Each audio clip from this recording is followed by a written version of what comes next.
भी ज्यादा अमीर है, लेकिन आयरलैंड की 70% आबादी अब आयरलैंड में नहीं रहना चाहती। दुनिया के सबसे अमीर कंट्री के शहरी आखिर उसमें क्यों नहीं रहना चाहते? इसका जवाब जानने के लिए हमें सबसे पहले ये जानना होगा कि आयरलैंड आखिर इतना अमीर हुआ कैसे। आज से सिर्फ 150 साल पहले आयरलैंड के हालात कुछ ऐसे थे कि माएं अपने भूखे बच्चों को सीने से लगाए रोटी के चंद टुकड़ों के लिए गलियों में भीख मांग रही होती थी। हर तरफ गरीबी, भूख, मायूसी और मौत के साए मंडला रहे थे। आयरिश पोटैटो फैमिन या जिसे द ग्रेट हंगर भी कहा जाता है, 1845 से 1852 के दरमियान 10 लाख आयरिश लोगों की जान ले गया। पूरे आयरलैंड की 11% आबादी इस फैमिन के नतीजे में मौत के मुंह में चली गई थी। ये इतना बड़ा डिजास्टर था कि आज की डेट तक आयरलैंड की आबादी रिकवर नहीं हो सकी। इसीलिए आयरलैंड आज यूरोप और दुनिया का वो अकेला कंट्री है जिसकी करंट पॉपुलेशन 1840 की पॉपुलेशन से बहुत कम है। आयरलैंड 1922 में ब्रिटिश एम्पायर के कंट्रोल से तो आजाद हो गया, मगर अगले 50 साल तक उसके हालात कोई खास नहीं बदले। फिर 1973 में आयरलैंड यूरोपियन इकोनॉमिक कम्युनिटी का मेंबर बन गया और यहाँ आयरलैंड को अपने हालात बदलने की एक अपॉर्चुनिटी नजर आई। बेसिकली इस कम्युनिटी का मेंबर होने का मतलब था कि आप सारे मेंबर कंट्रीज को अपना माल बेच सकते थे और आपको सिर्फ एक कंट्री में टैक्स देना होगा। आयरलैंड की लीडरशिप ने सोचा कि क्यों ना इस लॉ से फायदा उठाया जाए। आयरलैंड ने अनाउंस किया कि यूरोप में बिजनेस के लिए आने वाली कंपनीज आयरलैंड में अपने ऑफिसेज सेटअप कर सकती हैं और उनसे बहुत कम टैक्स लिया जाएगा, बल्कि उल्टा गवर्नमेंट उन्हें सब्सिडीज देगी और बहुत ही सस्ती कीमत पर ऑफिस के लिए जमीन भी दी जाएगी।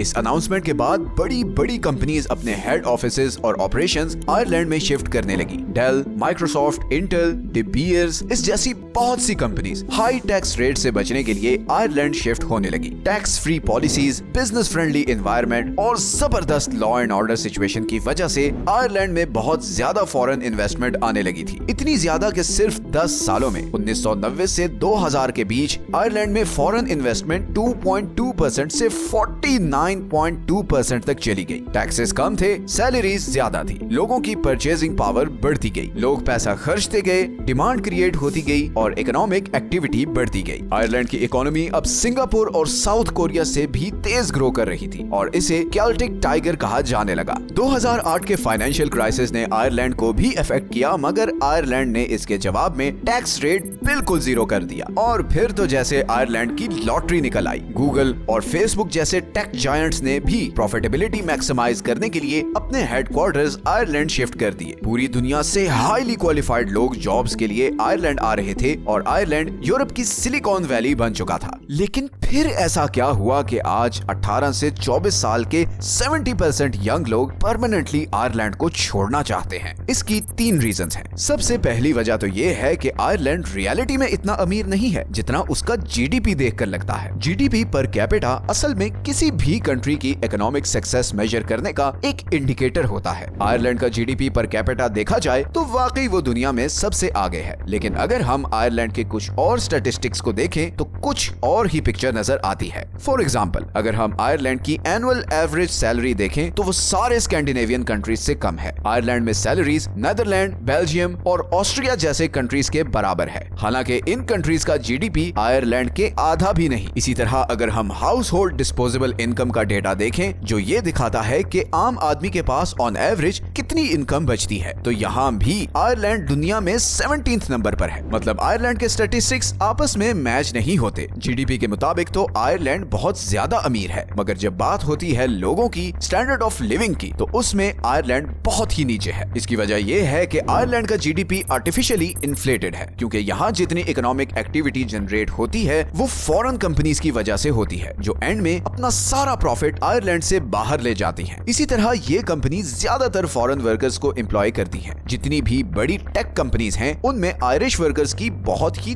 थोड़ी परसेंटेज है। आयरलैंड के ज्यादातर लोग एग्रीकल्चरल इंडस्ट्री या फिर एज अ कैशियर, सेल्स या रिटेल असिस्टेंट या फिर माइनिंग इंडस्ट्री में काम करते हैं और जाहिर है इन तमाम फील्ड्स में सैलरीज टेक कंपनीज की सैलरी से बहुत कम होती है। आयरलैंड की जो अभी करंट एवरेज एनुअल सैलरी है ये भी इन बाहर से आयरलैंड आने वाले टेक इंडस्ट्रीज के वर्कर की वजह से इन्फ्लेटेड है, वरना अगर सिर्फ आयरिश लोगों की एवरेज एनुअल सैलरीज ली जाएं तो ये टोटल फिगर और भी कम हो जाएगा। मतलब स्टैटिस्टिक्स और ग्राउंड रियलिटी में बहुत बड़ा फर्क है और ये ऐसी चीज है जिसका शिकार बहुत से कंट्रीज हैं। जैसे इंडिया जीडीपी के मुताबिक आज दुनिया की 5वीं सबसे बड़ी इकोनॉमी है, मगर अगर हम जीडीपी पर कैपिटा देखें तो वो 140th नंबर पर है, विच मींस कि गो के इंडियन इकोनॉमी बहुत स्पीड से ग्रो कर रही है, मगर लोगों की इनकम और स्टैंडर्ड ऑफ लिविंग उस स्पीड से ग्रो नहीं कर रहे। तो जहां आयरलैंड की गवर्नमेंट पूरी दुनिया में ये दिखावा कर रही है कि वो दुनिया का अमीर तरीन कंट्री है, वहीं आयरलैंड के लोगों की इनकम और स्टैंडर्ड ऑफ लिविंग बहुत से यूरोपियन कंट्रीज से नीचे है और इसीलिए यंग आयरिश दूसरे कंट्रीज में जाना चाहते हैं। इसी तरह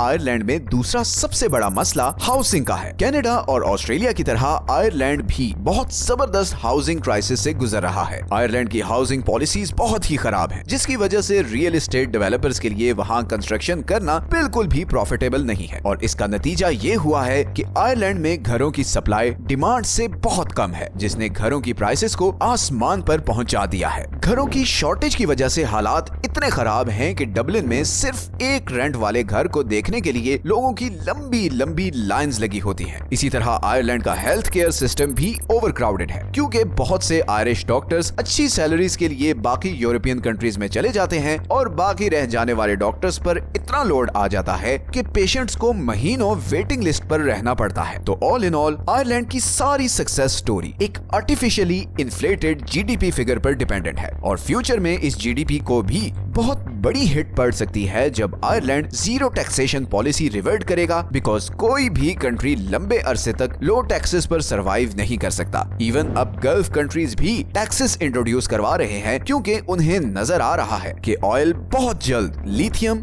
और सोडियम आयन से रिप्लेस होने वाला है। आयरलैंड टैक्सेस बढ़ाएगा तो उसका ये यूनिक एडवांटेज खत्म हो जाएगा और फिर बहुत सी फॉरेन कंपनीज वापस अपने होम कंट्रीज में चली जाएंगी और आयरलैंड की इकोनॉमिक प्रोग्रेस बहुत बुरी तरह एक्सपोज हो जाएगी। लॉन्ग टर्म सक्सेसेस के लिए अपनी डोमेस्टिक इंडस्ट्रीज को मजबूत बनाना बहुत जरूरी है। सिर्फ फॉरेन इन्वेस्टमेंट पर रिलाई करने से इकोनॉमिक फिगर्स तो इंप्रूव हो सकते हैं, मगर